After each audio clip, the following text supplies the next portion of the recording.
About breakfast today, maybe breakfast in bed, something like that, and ever have that thing where it happens to me once in a while. It's a weekend morning and you're just craving something a little different, something special, like, you know, a Danish or coffee cake, something sweet, muffins, something like that. But you don't really feel like running to the bakery or to the grocery store. You just want to be able to stay in your comfy, cozy clothes, have your cup of coffee. I have the perfect thing for you. I'm going to show you how to make a super quick last-minute coffee cake. Only takes, what, Deb, about 20 to 30 minutes to bake. Whip it up in no time, and I know you've got all the ingredients already right in your pantry. So I love recipes like that where you can just sit tight, and the best part about it, you can smell it while it's baking in the oven. The whole house is going to smell like cinnamon and sugar, and it's absolutely delicious. In fact, years ago, a student, I think he was a grade school student, made a similar recipe to this, and I've been making it for years, this recipe. It's just one of those last-minute throw-together things, and it couldn't be easier, and it's absolutely delicious. Okay, so we're going to start out with some butter, quarter cup of butter, softened at room temperature, and this is key, just like you were making if you were making cookies. Try and pull that out of the refrigerator. Now, in a pinch, you could throw it in the microwave to get it softened, because this is maybe a last-minute idea to whip this up. But you don't want to microwave it for longer than just a couple of seconds, because you don't want it to be melted, just softened. So a quarter cup of butter, third of a cup of sugar, and we're going to cream that together, just like you would cookies, the butter and the sugar, until it gets nice and smooth. Got my apron on because I'm baking. This cute apron made locally. Love it. Aprons are back, and you know what? I love them because I make a huge mess when I'm cooking.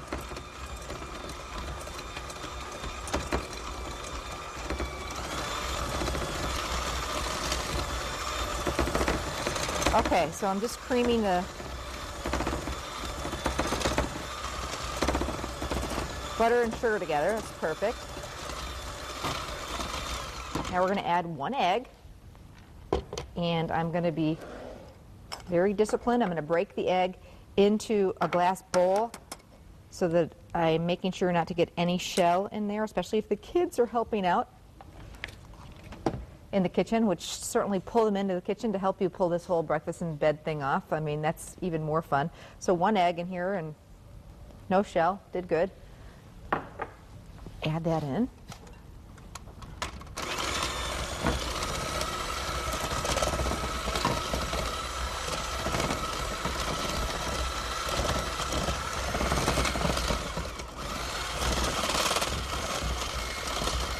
Just using the handy dandy trusty hand mixer. No need, this is going to make, you know, not a huge coffee cake, so we don't need the big KitchenAid. A little bit of vanilla. In fact, I always add a little extra vanilla, so I'm going to got a little bottle here, maybe a little half a capful. When I'm making chocolate chip cookies or something like that, I just punch up the flavor. Now, if you liked, which I absolutely happen, I love it. My kids aren't as big of a fan.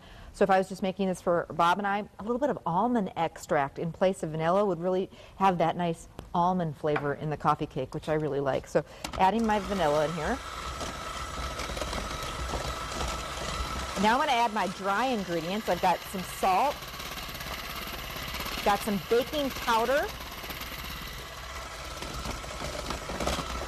This is why I'm wearing the apron, because I've got about 1.5 cups of flour, I believe that is. If I didn't have my apron on, I'd be wearing the flour with my black shirt. Flour all over it. Okay, so I'm mixing that up, and at this point it's going to be kind of crumbly. So we're going to add some milk, some cold milk. And that's it. I mean, we all have those ingredients, right? We've got some vanilla, egg, flour, sugar, butter, milk. Easy. My kind of recipe.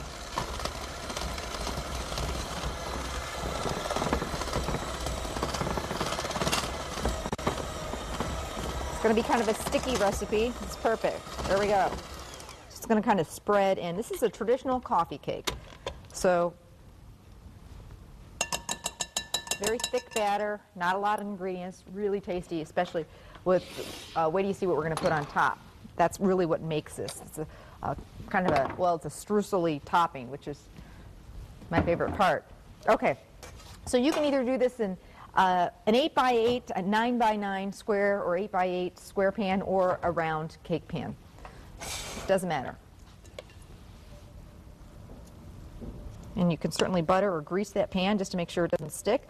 This is, again, very thick batter, so we're going to spread it in there and get every little last bit of it out.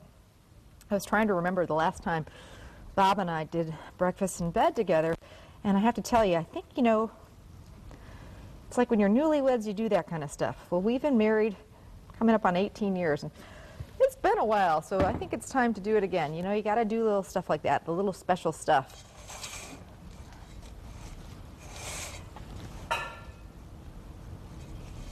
So I'm just spreading this in the pan around. It's perfect. Now I've got my oven preheated. Deb, we bake this at about 350, 325? Okay, 350, okay. Our oven here, you know, at home I'd probably do it at 325 because my oven is just, it's incredibly hot. But here at the studio, we bake it at 350. So depending, everybody's oven's a little bit different. Definitely preheat that oven. Now we're going to make this yummy streusel topping, and we're going to start out with some ice cold butter.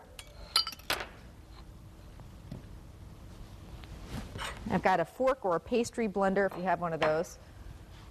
Pete's wife Sarah swears by, she says she loves to bake, and she does, you know, her, she's known for her apple crisp, and you know, she says for her, just a regular fork works the best to get that crumb topping on top. I added some brown sugar, so white sugar, brown sugar, cold butter, cinnamon, and flour, all into a bowl.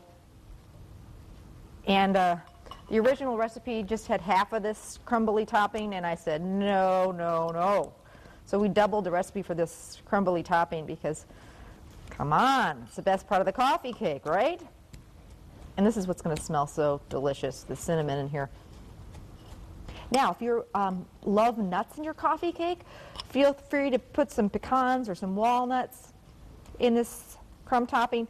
I like the nuts, Bob likes the nuts, the kids not so much. So if I were making this for our family on a weekend, I would leave out the nuts. So just keep it just like this. So you're going to keep working this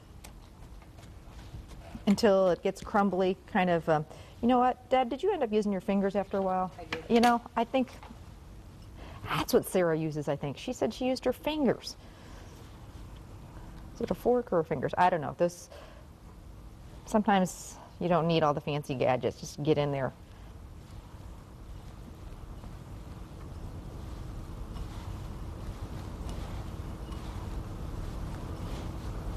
All right, so just want to get that cold butter mixed in with the flour and the sugars. And then this goes sprinkled right on top. Every last bit of it. Go wash my hands.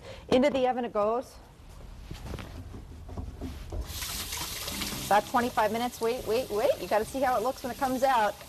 And if you can, serve this warm with butter. Oh my gosh. Check this out. And it smells unbelievable. Goes great with those elegant eggs we made earlier. We'll be back.